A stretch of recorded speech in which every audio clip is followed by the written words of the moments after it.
Hello, it's Sierra with WTI.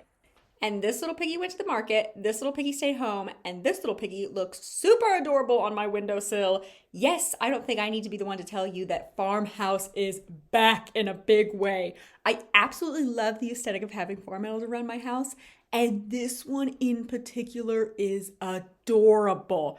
I love how chunky he is and how proud he looks with the little smile on his face. He's also super versatile and functional. You can put him on your bookshelf. He's super sturdy too, with a super flat bottom, so he's not going to fall off your shelf at any time.